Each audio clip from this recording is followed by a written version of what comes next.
আসসালামু আলাইকুম বন্ধুরা, আশা করি আপনারা সকলেই ভালো আছেন। প্রিয় বন্ধুরা, একজন নেককার পবিত্র মহিলার সাথে কবরে এমন কিছু হয়েছিল যা শুনলে আপনারা অবাক হয়ে যাবেন।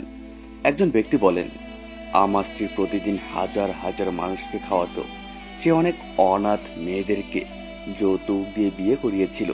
যদি কোনো গরিব মানুষ তার কাছে আসতো, তাহলে সে তাদেরকে টাকা পয়সা দান করত। সে 3টি মসজিদও নির্মাণ করেছিল।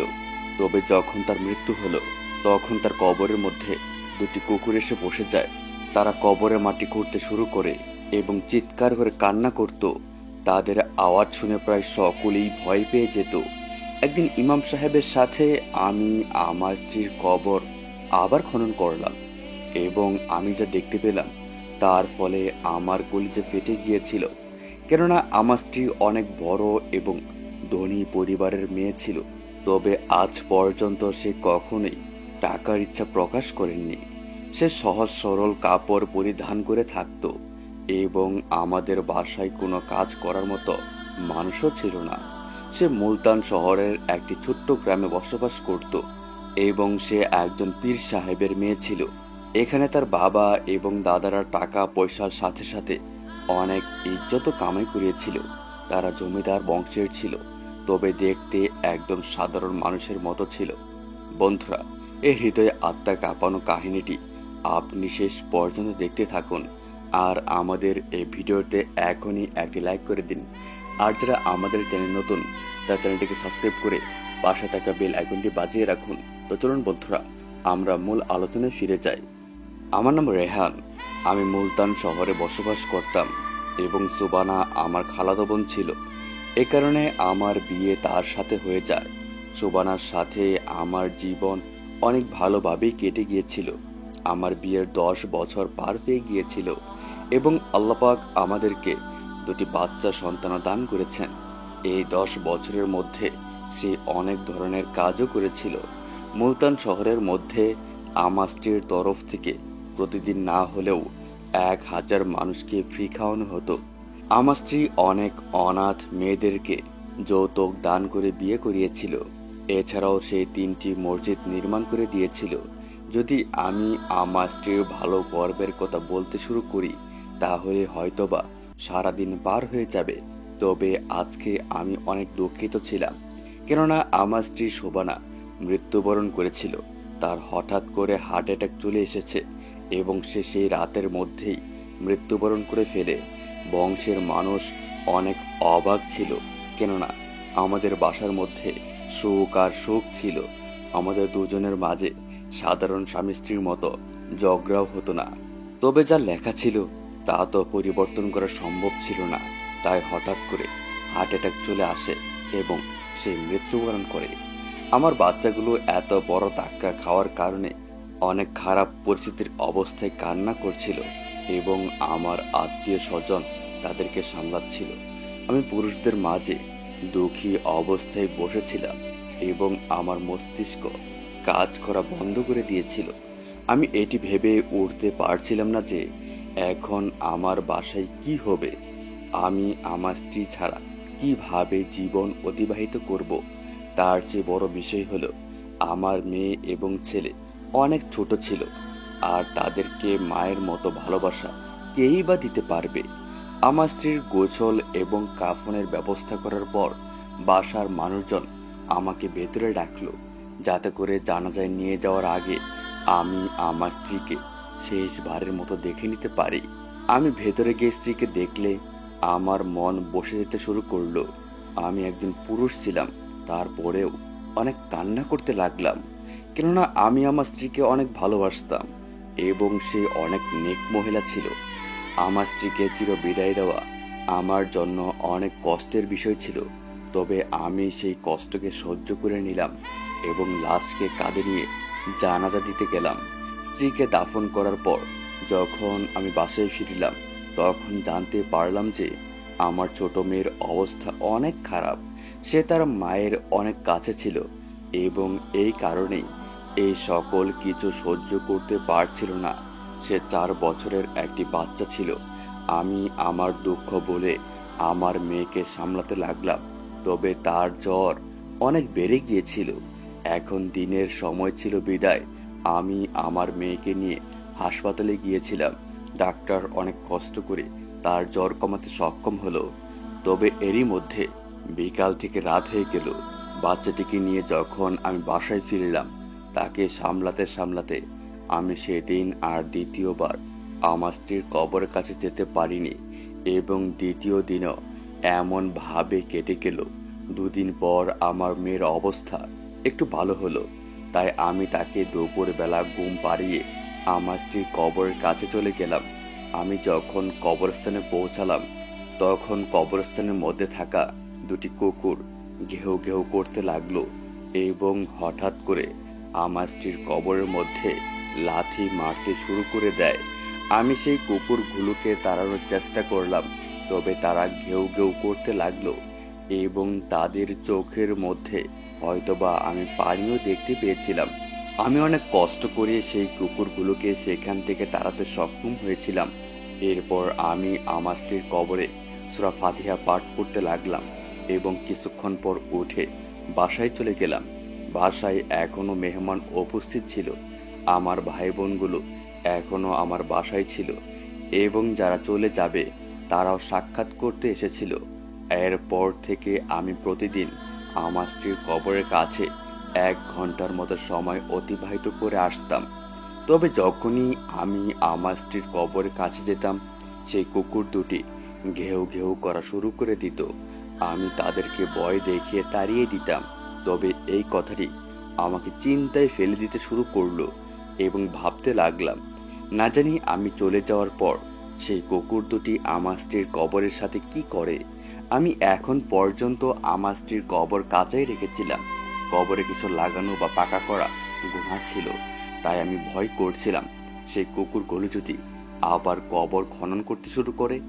আমি বাসায় যাওয়ার পথে বারবার সেই কুকুরগুলোকে আগে তাড়িয়ে দিতাম এবং বাসায় যাওয়া পর্যন্ত আমি আমার স্ত্রীর কথাই চিন্তা করতাম। আমি আমার জীবনে কখনো কোনো কুকুরকে কবর খনন করতে দেখিনি। আর স্ত্রীর কবর অনেক ভালোভাবে বানানো হয়েছিল এবং খনন করাতেও কোনো ধরনের সমস্যা দেখা দেয়নি। তারপরও না জানি কেন সেই কুকুর দুটি আমার স্ত্রীর কবরের পাশে ঘুরঘুর করত। কিছুদিন পর বাসা থেকে মেহমানগুলো চলে যায় বিদায় আমাদের বাসার রুটিন মোতাবেক চলে আসে। আমার স্ত্রীর কণ্ঠ আমরা তিনজন অনেক ভালোভাবে অনুভব করতে পারছিলাম। আমার বাচ্চাগুলো তাদের মাকে খেয়াল করলেই কান্না করে ফেলতো। আমি যখন আমার কাজে মনোযোগ দিতে শুরু করলাম, তখন আমার বাচ্চাদের বাসায় থাকা কষ্ট হয়ে দাঁড়ালো। তাই আমি আমার বাসায় একজন কাজের লোককে রাখি এবং সেই মহিলাটি আমার স্ত্রীর গ্রামে বসবাস করত এবং সে বাচ্চা ছাড়া একজন মহিলা ছিল বিদায় আমার বাচ্চাদের দেখাশোনা করার জন্য আমি তাকে আমার বাসায় রাখি। সেই মহিলাটি বাচ্চাদের অনেক ভালোভাবে দেখাশোনা করতো বিদায় আমার বাচ্চাগুলো নর্মাল হতে শুরু করে এবং আমিও নিশ্চিন্ত হয়ে যাই। আমি আমার স্ত্রীর কবরে যাওয়াটা একটি অভ্যাস করে নিয়েছিলাম এবং আমি সময় করে সেখানে যেতাম। অনেকক্ষণ ধরে বসে তেলাওয়াত করতাম। সেই কুকুর দুটি এখনো আমাকে দেখে আমার স্ত্রীর কবরের পাশে ঘুরঘুর করত এবং ঘেউ ঘেউ করে আমাকে দেখিয়ে আমার স্ত্রীর কবর খনন করার চেষ্টা করত। প্রথম প্রথম আমি রাগ করে তাদেরকে তাড়িয়ে দিতাম, তবে এখন আমি অনেক চিন্তিত হয়ে পড়লাম এ কথা ভেবে যে বাকি সকল কবর বাদ দিয়ে তারা আমার স্ত্রীর কবরের কাছে আসে কেন। তবে কবর কোনো কারণ ছাড়া খোলা সম্ভব ছিল না। একটি অবুঝ জানোয়ারের আচরণের কারণে আমি আমার স্ত্রীর কবর খনন করতে পারি না। আমি অনেকদিন ধরে সেই কুকুরগুলোর ইশারা বুঝেও অদেখা করে দিতাম। তবে আমার মন পুরোপুরিভাবে অস্থির হতে লাগলো। রাতের মধ্যে আমি ঘুমানোর চেষ্টা করতাম, তবে আমার ঘুম আসতো না। এক রাতে যখন ঘুমালাম, তখন স্বপ্নে দেখলাম আমার স্ত্রী কোনো একটি রুমে বন্ধ হয়ে রয়েছে এবং সেই রুমের চারপাশে আগুন লেগেছিল। আমার স্ত্রী অনেক চিন্তিত হয়ে কান্না করছিল, তবে সে কোনো কিছু বলতে পারছিল না। তবে তার কষ্ট আমি বুঝতে পারছিলাম এবং সেই মুহূর্তে আমার চোখ খুলে যায় এবং আমার পুরো শরীর ঘেমে ভিজে যায়। আর আমি খুব খারাপ অবস্থায় কাঁদছিলাম। আমি অনেকক্ষণ ধরে মাথায় হাত রেখে বসে রইলাম এবং চিন্তা করতে লাগলাম। আমার স্ত্রী তো অনেক নেক ও আল্লাহওয়ালা একজন মহিলা ছিল। তারপর আমি ভাবলাম যে আমি সারাদিন আমার স্ত্রীর কথা চিন্তা করি, তাই হয়তোবা আমি স্বপ্নে দেখেছি। আমি এই স্বপ্নটি সকাল হতে না হতেই বলে গিয়েছিলাম এবং জীবন যুদ্ধে ব্যস্ত হয়ে পড়লাম। তবে সেদিন যখন আমি কবরস্থানে গেলাম, তো সেদিনও সেই কুকুর দুটি কবরের উপরে বসেছিল। তাদেরকে দেখে আমার দেখা স্বপ্ন খেয়াল করে ফেলি এবং আমি কিছু চিন্তা করি তাদেরকে মেরে সেখান থেকে তাড়িয়ে দেই। তবে রাতে যখন ঘুমালাম তখন আবারও সেই স্বপ্নটি দেখতে পেলাম। এইবার দেখলাম আমার স্ত্রী অসহায় হয়ে সেই রুমে আগুনের মধ্যে পড়ে গিয়েছিল এবং আমি বাইরে দাঁড়িয়ে এই সব কিছুই দেখেছিলাম। আমার ঘুম ভাঙলে আমি অনেক চিন্তিত হয়ে পড়লাম। আমি বুঝতে পারছিলাম না যে আমি এই বিষয়টির গভীরে কিভাবে যাব। তবে পরের দিন সকাল সকাল মসজিদে চলে গেলাম এবং ইমাম সাহেবকে আমি আমার সমস্যা জানালাম। প্রথমে তো ইমাম সাহেব দুটি কুকুরের কথা শুনে এই কথা বলল যে তারা তো প্রাণী এবং কিছু না বুঝেই এই সকল কিছু করেছে। তুমি কিছুদিনের জন্য কিছু কাঁটাওয়ালা গাছ তোমার স্ত্রীর কবরের মধ্যে বিছিয়ে দাও, যাতে করে জানোয়ার সেখানে পৌঁছাতে না পারে। তবে যখন আমি আমার স্বপ্ন সম্পর্কে ইমাম সাহেবকে বললাম, তখন ইমাম সাহেব চমকে গিয়ে আমার দিকে তাকালো। নিয়মিত 2 দিন ধরে একই স্বপ্ন দেখার কথা শুনে ইমাম সাহেবও চিন্তায় পড়ে গিয়েছেন। এরপর তিনি বলতে লাগলেন, স্বপ্ন 2 প্রকার হয়ে থাকে, একটি শয়তানের তরফ থেকে এবং একটি আল্লাহর তরফ থেকে এসে থাকে। ইমাম সাহেব বললেন, হতে পারে এই স্বপ্নটি আল্লাহর তরফ থেকে ইশারা, অথবা শয়তান তোমাকে ফাঁদে ফেলেছে। এই কারণে তুমি আরো একটি রাত অপেক্ষা করো। যদি তুমি আজকের রাতেও এই স্বপ্নটি দেখতে পাও, তাহলে আমার কাছে চলে এসো। আমি ততক্ষণ পর্যন্ত এই সমস্যার সমাধানের চিন্তা করি।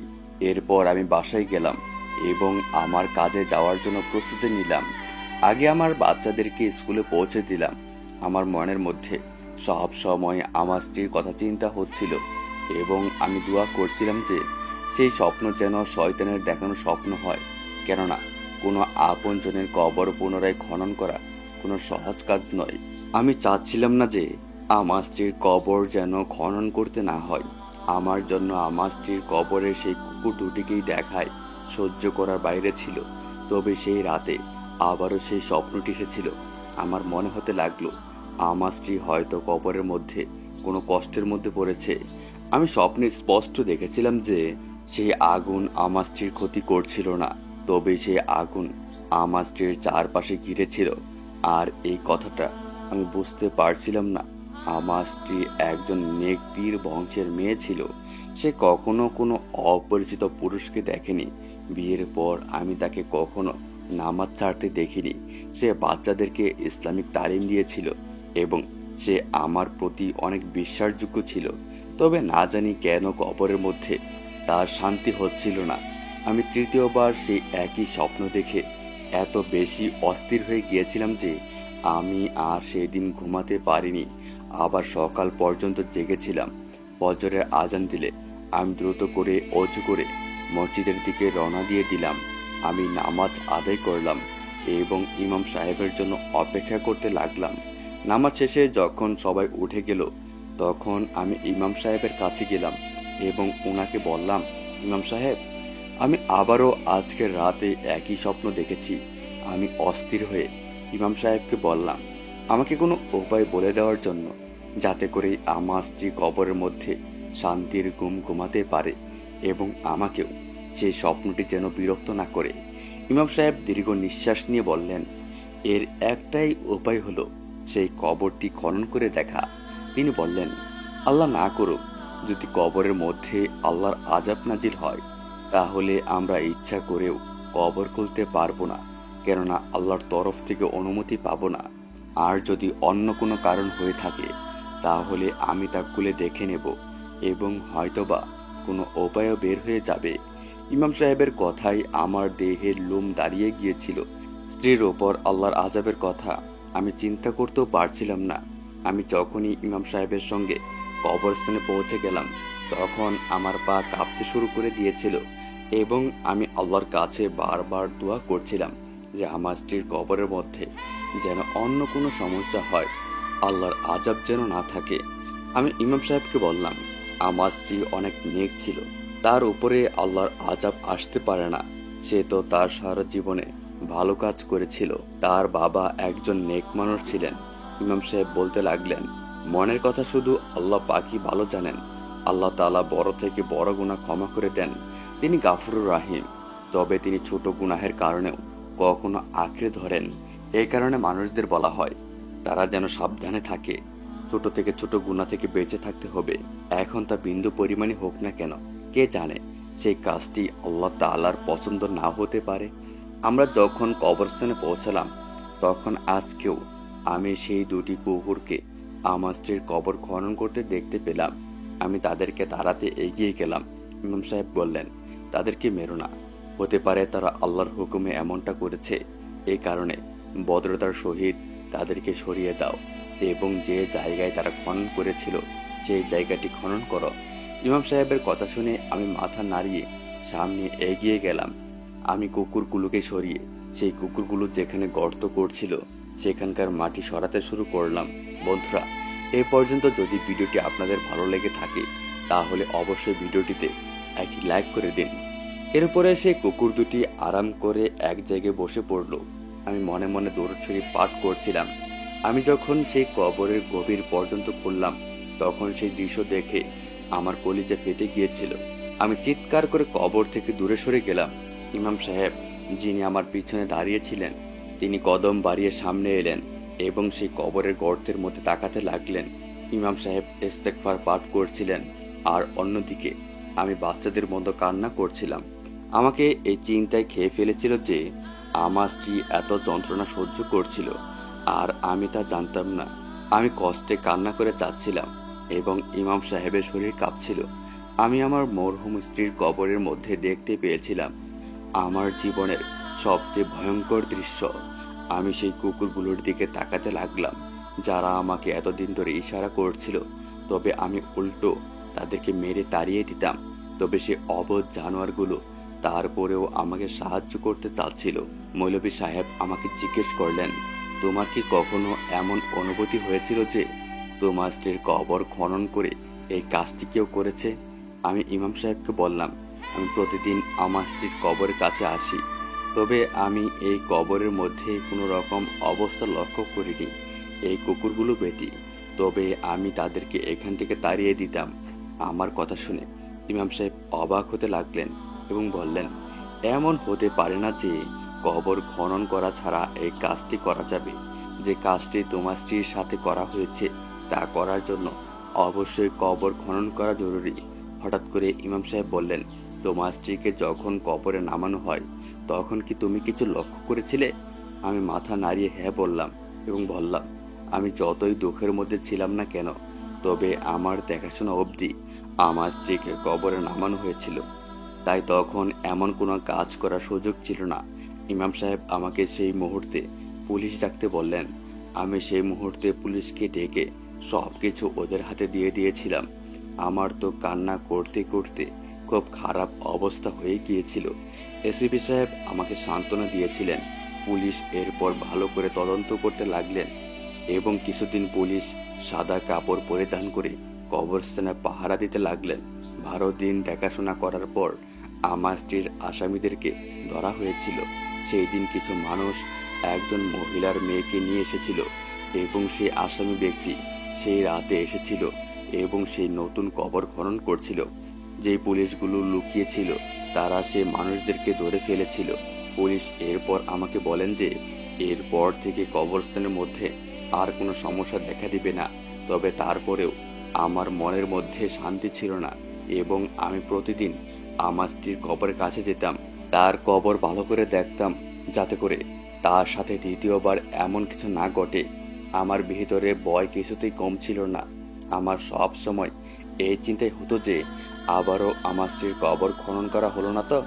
আমি আমার বন্ধুদের এই বিষয়টি বললে তারা বলে, যেমন ভাবে বাড়ি পাহারা দেওয়ার জন্য মানুষ রাখা হয় তেমন ভাবে কবরস্থান দেখাশোনা করার জন্য মানুষ রাখা উচিত। যাতে করে কেউ মৃত ব্যক্তির সাথে কোনো খারাপ কাজ করতে না পারে। আমার বন্ধুরা আমার কথা শুনে হাতে হাত মিলালো। তবে আমি জানতাম যে তারা বেশি আগ্রহী ছিল না। মানুষ মনে করে মৃত ব্যক্তি আল্লাহর হেফাজতে থাকে, এই কারণে তাদের দেখাশোনা করার দায়িত্ব আমাদের উপরে থাকে না। হয়তোবা এটাই সত্য। তবে এখন যা পরিস্থিতি সামনে এসেছিল তা দেখে আমার এটাই মনে হচ্ছিল যে আমাদের উচিত কবরগুলিকে হেফাজত করা। আমার অবস্থা দিন দিন খারাপ হচ্ছিল। আমি একদিন আমার বাসায় কাজ করা সেই মহিলাকে জিজ্ঞেস করে ফেললাম, আপনি কি কখনো কথা শুনেছিলেন যে কবরের মধ্যে রক্ত মাখা পুতুল রাখা হয়, অথবা এমন কিছু সম্পর্কে যাতে করে মানুষ ভয় পেয়ে যায়? আমার এই আজব প্রশ্নের কারণে এই মহিলা চমকে গিয়েছিল এবং ভয় পেয়ে তওবা করতে করতে বলতে লাগলো, এটি আপনি কি বলছেন বাবা? আমি তো এমন কখনোই শুনিনি। কবরে আবার কোনো মানুষ হাত দিতে চাইবে? সেই মহিলাটির এমন সাধারণ কথা শুনে আমি চুপ হয়ে গেলাম। আমি জানতাম যে কেউ আমার কথা বিশ্বাস করবে না। সাধারণত এই পরিস্থিতিতে আমি এই কথাটিকে ফাজলামো মনে করতাম। তবে আমি এখন জেনে গিয়েছিলাম যে এমনটাও হয়ে থাকে। কেননা আমি আমার স্ত্রীর কবরের মধ্যে 2-3টি ছোট ছোট পুতুল দেখেছিলাম, যাদের উপর রক্ত মাখা ছিল এবং বড় সুই গাঁথা ছিল। না জানি সেই পুতুলগুলোকে সেই আসামিগুলো কেন রেখেছিল। তবে সেই পুতুলগুলোর কারণে আমার স্ত্রী কবরের মধ্যে অস্থির হয়ে পড়েছিল। আমি ইমাম সাহেবের সাহায্যে সেই পুতুলগুলোকে বের করে নিয়েছিলাম। তবে আমার মন এখন অস্থির ছিল। কবরের এই দৃশ্য এত ভয়ঙ্কর ছিল যে আমার মাথা থেকে কিছুতেই বের হচ্ছিল না। এরপর আমি আবারও ইমাম সাহেবের কাছে গেলাম। তিনি আমাকে দেখে মানুষজনের কাছ থেকে উঠে আমার কাছে এসে জিজ্ঞেস করলেন, কি হয়েছে? তোমাকে দেখে অনেক চিন্তিত মনে হচ্ছে। উত্তরে আমি বললাম, আমি শান্তি পাচ্ছি না। সেই দৃশ্য দেখার পর আমি রাতে ঘুমাতে পারি না, কারণ ভার ভার আমার এটাই মনে হয় যে আমার স্ত্রীকে যেন আবার এমন অবস্থায় না পড়তে হয়। আমাদের উচিত কবর দেখাশোনা করার জন্য একজন মানুষ রাখা। এই কথা ইমাম সাহেব নরম করে বললেন, চিন্তা করো না, এরপর থেকে এমন কিছুই হবে না এবং কবরস্থান দেখাশোনা করা উচিত। আমরা যেন প্রতিদিন আমাদের প্রিয়জনের কবরে গিয়ে সূরা ফাতিহা পাঠ করি, কোরআন তেলাওয়াত করি। ইমাম সাহেব বললেন, তুমি প্রতিদিন তোমার স্ত্রীর কবরে যেও, এতে কোনো সমস্যা হবে না। এরপর তিনি আফসোস করে বললেন, না জানি কি হয়েছে মুসলমানদের, তারা প্রতিনিয়ত শিরকে ডুবে যাচ্ছে। ইমাম সাহেব বললেন, যারা কালো জাদু করে থাকে তারাই এরকম কাজ করে, এবং কালো জাদু করা আমাদের ইসলামে হারাম করে দেওয়া হয়েছে এবং আল্লাহ পাকের তরফ থেকে এটিকে শিরক বলা হয়েছে। শিরক এমন গুনাহ যার কোনো ক্ষমা নেই। ইমাম সাহেব আমাকে বললেন, তুমি অনেক ভাগ্যবান যে আল্লাহর তরফ থেকে ইশারা পেয়েছ। আমি কান্না করতে করতে বললাম, আমার স্ত্রী অনেক নেক ছিল, তাই মনে হয় আল্লাহ পাক তার অস্থিরতা এবং কষ্ট দূর করে দিয়েছেন। এমন অনেক ঘটনাই ঘটে, তাই সকলের উচিত তারা যেন প্রিয়জনের কবরে গিয়ে দোয়া পাঠ করে, কোরআন পাঠ করে এবং গুনাহের ক্ষমা চায়। তো বন্ধুরা, এই ছিল আমাদের আজকের ভিডিওটি আপনাদের কাছে কেমন লেগেছে তা অবশ্যই কমেন্ট করে জানাবেন। ভিডিওটি ভালো লাগলে অবশ্যই ভিডিওতে একটি লাইক দিবেন এবং নিয়মিত এরকম আরও নতুন নতুন ইসলামিক ভিডিও পেতে আমাদের এই চ্যানেলটিকে সাবস্ক্রাইব করে পাশে থেকে বেল আইকনটি বাজিয়ে রাখুন। দেখা হবে আবার নতুন কোনো ভিডিওতে। সেই পর্যন্ত আপনারা সকলেই ভালো থাকবেন, সুস্থ থাকবেন, এই প্রত্যাশায় আজকের মতো বিদায় নিচ্ছি। আল্লাহ হাফেজ। আসসালামু আলাইকুম বন্ধুরা, আশা করি আপনারা সকলেই ভালো আছেন। প্রিয় বন্ধুরা, আজ আপনাদেরকে এমন এক হৃদয় বিদারক ঘটনা শোনাবো যেটি শুনে আপনাদের কান্না চলে আসবে। এক মেয়ে যে কিনা কোরআনের হাফেজা ছিল, তার মৃত্যুর পর তাকে কবর দেওয়া হলে দেখা গেল তার কবরটির উপরে আগুন জ্বলছে। কি এমন গুনাহ মেয়েটি করেছিল যে তার কবরের ওপর এই ধরনের ঘটনা ঘটল? কি এমন গুনাহ মেয়েটি করেছিল যে আল্লাহ পাক রব্বুল আলামিন তাকে দুনিয়াতেই এমন শাস্তি দিয়ে দিলেন? জানতে হলে দেখতে হবে পুরো ভিডিওটি। এই ভিডিওটি শুরু করার আগে অবশ্যই এই ভিডিওতে এখনই একটি লাইক করে দিন। আর যারা আমাদের চ্যানেলে নতুন, তার চ্যানেলটিকে সাবস্ক্রাইব করে পাশে থাকা বেল আইকনটি বাজিয়ে রাখুন। তো চলুন বন্ধুরা, আমরা মূল আলোচনায় ফিরে যাই। বন্ধুরা, এই নারীর সাথে কি হয়েছিল তা তার স্বামীর মুখ থেকেই শোনা যায়। আমার নাম মহসিন। আমি আমার পরিবারের একমাত্র সন্তান। আমাদের পরিবারের মোট জনসংখ্যা 4 জন। আমিও, আমার মা, বাবা ও একজন আমার ফুপু, যিনি আমার মায়ের মতোই ছিলেন। আমি কলেজের পড়াশোনা চলাকালীন একদিন হঠাৎ করে আমার মায়ের মৃত্যু হয়। এতে করে আমি প্রচণ্ডভাবে ভেঙে পড়ি। আমার পরিবারে আপন বলতে রইল কেবল আমার ফুপু আর আমার বাবা। মায়ের সুখ বলার জন্য বাবা ও ফুপু আমাকে প্রচণ্ড মানসিক সাপোর্ট দেয়। ধীরে ধীরে কয়েক বছর কাটতেই আমি আমার মায়ের সুখ কাটিয়ে উঠতে সক্ষম হই এবং এরপর পুনরায় আবার আমার পড়াশোনা শুরু করে দেই। পড়াশোনা শেষ হতেই এবার আমার ফুপু আমাকে বিয়ে করার জন্য উঠে পড়ে লাগলেন। আমি রাজি হয়ে গেলাম। হ্যাঁ বলতেই পাত্রী দেখার ধুম পড়ে গেল। আমার ফুপু জানালেন তার শ্বশুর বাড়িতে তার পরিচিত এক মেয়ে আছে। সে খুবই ভালো ও ইমানদার একটি মেয়ে। 5 ওয়াক্ত নামাজ কালাম পড়ে। বাসায় বাবা নেই, 2টি ছোট ভাই বোন আছে। তাদেরকে সে দেখাশোনা করে। খুব বেশি দূর পড়াশোনাও করেনি, কেবল কোরআনের হাফেজা করেছে। সেই জ্ঞান দিয়েই এলাকার 2-4টা বাচ্চাকে ধর্মীয় পড়াশোনা করায় এবং ভালো পড়ায় বলে মোটামুটি ভালো আয় করতেও পারে। এই আয় দিয়েই সে আবার তার ছোট ভাই বোনকে পড়াশোনা করায়। মেয়ের এই সব গুণাবলী সম্পর্কে জেনে আমি বেশ খুশি হলাম আর বিয়ের জন্য রাজিও হয়ে গেলাম। বিয়ের পূর্বে মেয়ে আমাকে একটি শর্ত দিল যে বিয়ের পরে সে তার ছোট ভাই বোন দুটোকে আগের মতো করেই পড়াশোনা করাতে চায়, তাদের খরচ চালাতে চায়। আমিও রাজি হলাম। ভাবলাম আমিও তাদেরকে কিছুটা সাহায্য করব। এটা তো পণ্যের কাজ।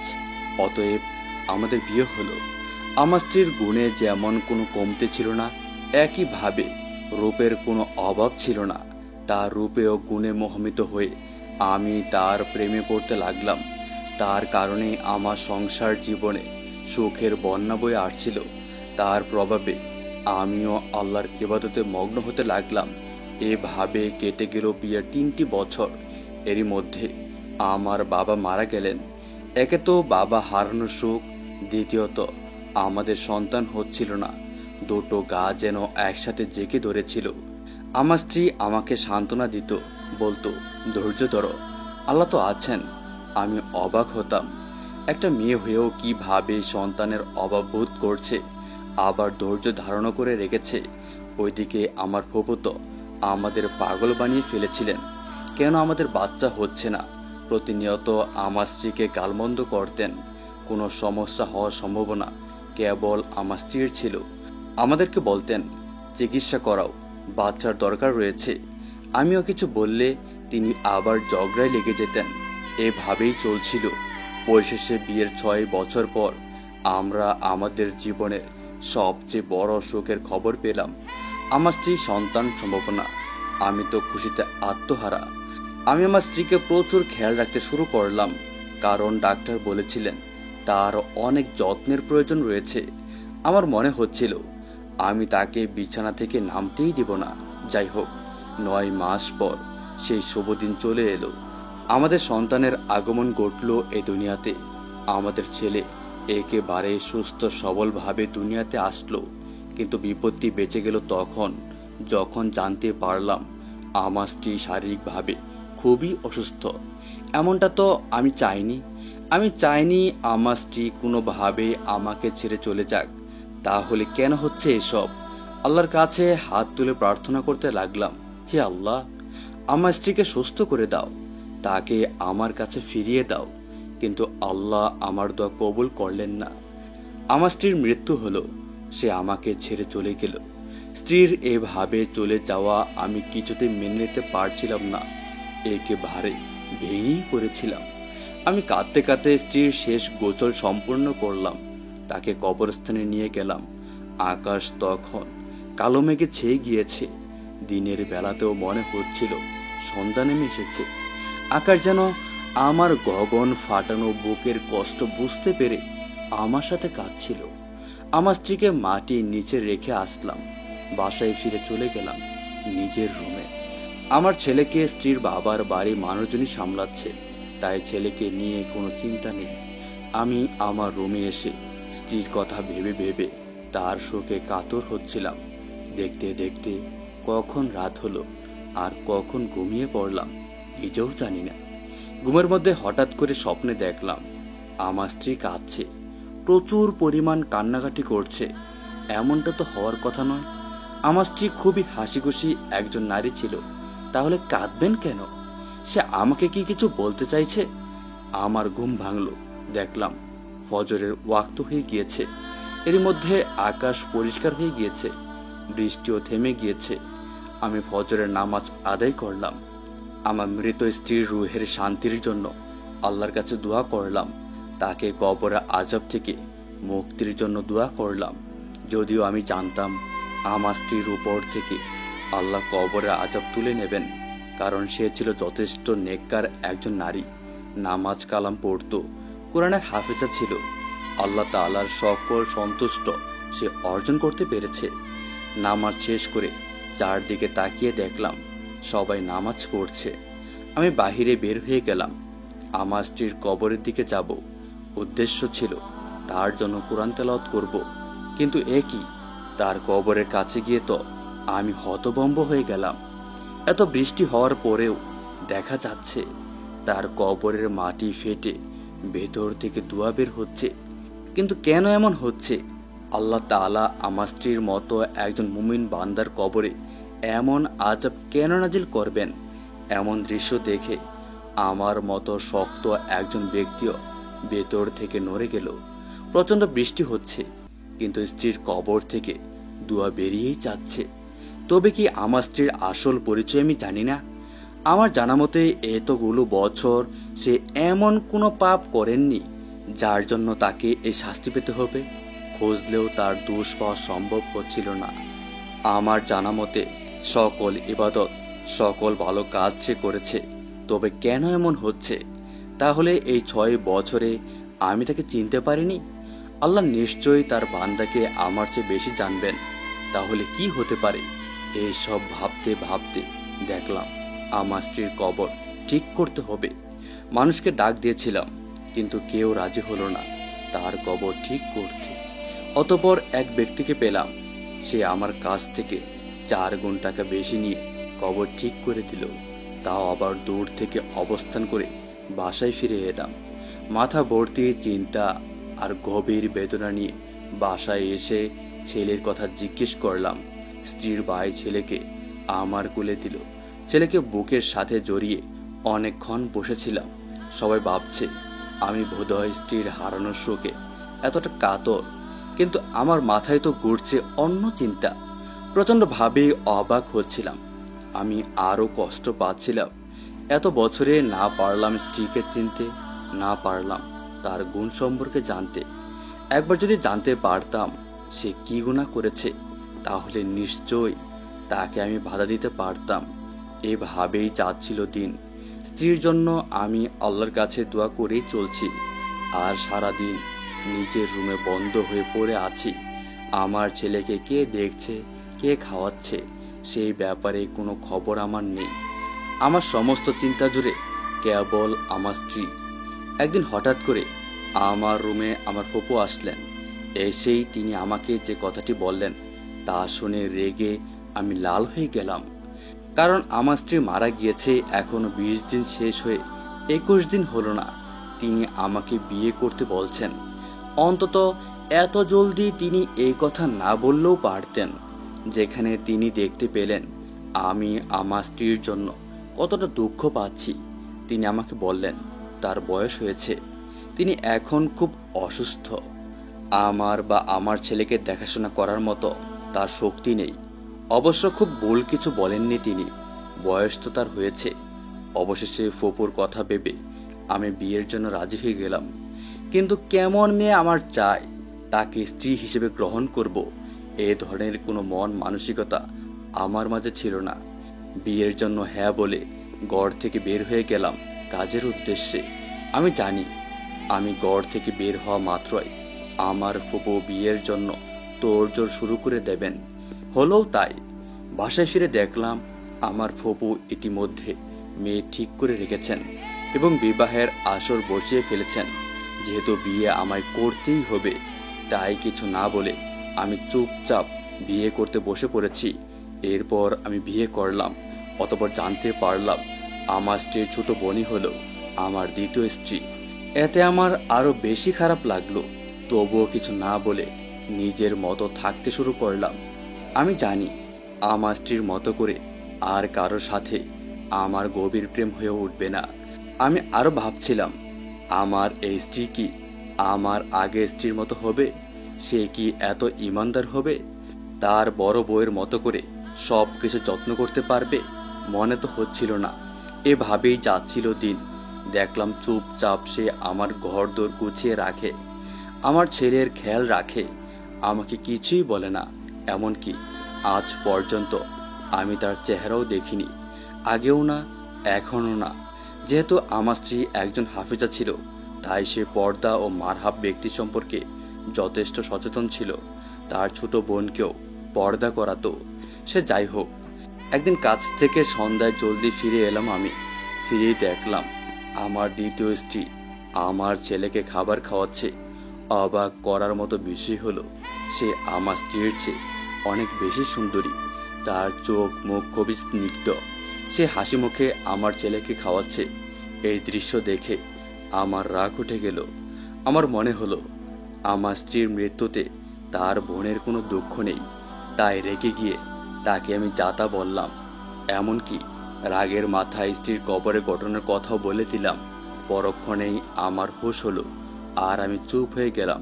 কিন্তু আমার কথা শুনে মনে হলো স্ত্রীর ছোট বোনের মাথায় আকাশ ভেঙে পড়েছে। সে প্রচুর পরিমাণে কাঁদতে লাগলো। কিছুক্ষণ পর সে আমায় যা বলতে লাগলো তা শুনে আমি অবাক হয়ে যাচ্ছিলাম। সে বলছিল, আমি এটারই ভয় করছিলাম। আমার মনে হচ্ছিল আমার বোনের কবরে এমন আযাব হবে। আর দেখুন, তা সত্য হয়ে গেল। এই কথা শুনে আমি অবাক হয়ে তাকে জিজ্ঞেস করতে লাগলাম, আসল কাহিনী কি? কারণ এতক্ষণে আমি বুঝে গিয়েছি আমার প্রথম স্ত্রী সম্পর্কে আমার দ্বিতীয় স্ত্রী খুব ভালো করে সব জানতো। সে প্রথমে বলতে চাইল না, কথা ঘুরিয়ে দিতে চাইল, কিন্তু আমি জোর করতে লাগলাম। তারপর সে আসল ঘটনা বলল, যা শুনে যেন আমার পায়ের তলা থেকে মাটি সরে গেল। সে বলল, আমার বোন যথেষ্ট ভালো নেকবান্তি ছিল। সে কোরআন পড়তো, ভালো ইবাদত করত। একদিন আমাদের পাশের বাসার এক চাচার ছেলে অসুস্থ হয়ে কাঁদছিল। তখন আমার বোন তাকে কোরআনের কিছু আয়াত পড়ে ফু দিয়ে আসে। এতে করে বাচ্চাটি সুস্থ হয়ে যায়। এরপরেই আমার বোনের নাম চারিদিকে ছড়িয়ে পড়তে শুরু করে। সবাই আমার বোনের কাছে আসতো, সুস্থতার জন্য তাবিজ নিত। বোন সবাইকে তাবিজ বানিয়ে দিয়ে টাকা আদায় করত, আর তা দিয়েই আমাদের দিন চলে যেত। এরই মধ্যে একবার আমার ভাই অসুস্থ হয়ে পড়ে। তার কিডনি বিফল হয়ে যায়, আর তার চিকিৎসার জন্য প্রয়োজন ছিল অনেক টাকার। কিন্তু এত টাকা আমাদের কাছে ছিল না। দুই বোন চিন্তায় শেষ হয়ে যাচ্ছিলাম। এরই মধ্যে এক ব্যক্তি আসে আমার বোনের কাছে। সে আমার বোনকে বলে সে এক মেয়েকে পছন্দ করে, কিন্তু মেয়েটি বিবাহিত, তাই মেয়েটির যেন তালাক হয়ে যায় সেজন্য একটি তাবিজ দিতে হবে। আমার বোন না করে দেয়, কারণ এটা ইসলামে হারাম। এরপরে লোকটি বোনকে ১.৫ লক্ষ টাকার লোভ দেখায়, আর এই ১.৫ লক্ষ টাকার কাছে বিক্রি হয়ে যায় আমার বোনের ঈমান। সে লোকটিকে তাবিজ দেয়, আর মেয়েটিরও বিচ্ছেদ হয়ে যায়। সেই ১.৫ লক্ষ টাকা দিয়ে আমার ভাইয়ের চিকিৎসা করা হয়। আমি তখন সবকিছু ভালো করে জানতাম না। ওই ঘটনার পর চারদিক থেকে মানুষজন আসতো বোনের কাছে। একদিন আমি আড়াল থেকে দেখে গিয়েছিলাম আমার বোন কোরআনের আয়াত লিখছে উল্টো করে, অর্থাৎ সে কালো জাদু করছে। বোনকে এমনটা করতে দেখে বুঝে গেলাম সে মানুষের কতটা খারাপ করছে, আর ইসলামের পুরো বিরুদ্ধে চলে গিয়েছে। আমি তাকে বাধা দিয়েছিলাম, এই বলে যে এতে তার ঈমান চলে যাচ্ছে। সে বলল, এমনটা করেই আমাদের ভাইয়ের জীবন বাঁচল, আর আমাদের উন্নতি হবে। আমি বললাম, এভাবে হারাম টাকায় আমাদের ভাইয়ের জীবন বাঁচানোর চেয়ে সে মরে যাওয়াই ভালো ছিল। অনেক চাইলাম বোনকে আল্লাহর পথে ফিরিয়ে আনতে, তওবা করাতে, কিন্তু সে শুনল না। তার বিয়ে হয়ে গেল আর সে তার এই অপকর্ম চালিয়ে যেতে লাগলো। আমি ওই দিকে দোয়া করছিলাম আমার বোনকে যেন কবরে আযাব থেকে আল্লাহ তাআলা মুক্তি দিয়ে দেন, কিন্তু হলো না কিছুই। তখন স্বামী বলল, যে স্ত্রীকে আমি এত ভালোবাসতাম, যাকে আমি চিনতাম, তার সম্পর্কে এমন কথা শুনে আমার আর কোনো সুখ বুক থাকলো না। সব সময় আশা করব দূরে থাকুক। বুঝতেই পারিনি সে এমনটা করবে। আর যেই দ্বিতীয় স্ত্রীকে দেখে ভাবছিলাম সে আমার প্রথম স্ত্রীর মতোই ইমানদার হবে কিনা, দেখা গেল তার ইমানেই কোনো ভেজাল নেই। কিছুই বলার নেই আমার। আস্তাগফিরুল্লাহ। প্রিয় দর্শক, কি করুণ পরিণতি হলো বোনটির। তাই আপনাদের সবার কাছে অনুরোধ, দয়া করে এমন কোনো পাপ কাজে লিপ্ত হবেন না যেটার ফলাফল এইভাবেই ভোগ করতে হতে পারে। দেখা যাবে কোনো কারণে অসুস্থ হয়ে পড়লেন আর তওবা করার মতো সময়ও পেলেন না, এই বোনটির মতোই। আল্লাহ তাআলা আমাদের সবাইকে সঠিক বুঝ দান করুন এবং এই সমস্ত কথার উপর আমল করার তৌফিক দান করুন। আমিন। তো বন্ধুরা, এই ছিল আমাদের আজকের ভিডিও। ভিডিওটি আপনাদের কাছে কেমন লেগেছে তা অবশ্যই কমেন্ট করে জানাবেন। ভিডিওটি ভালো লাগলে অবশ্যই ভিডিওতে একটি লাইক দিবেন এবং নিয়মিত আরও এরকম নতুন নতুন ইসলামিক ভিডিও পেতে আমাদের এই চ্যানেলটিকে সাবস্ক্রাইব করে পাশে থেকে বেল আইকনটি বাজিয়ে রাখুন। দেখা হবে আবার নতুন কোনো ভিডিওতে। সেই পর্যন্ত আপনারা সকলেই ভালো থাকবেন, সুস্থ থাকবেন, এই প্রত্যাশায় আজকের মতো বিদায় নিচ্ছি। আল্লাহ হাফেজ।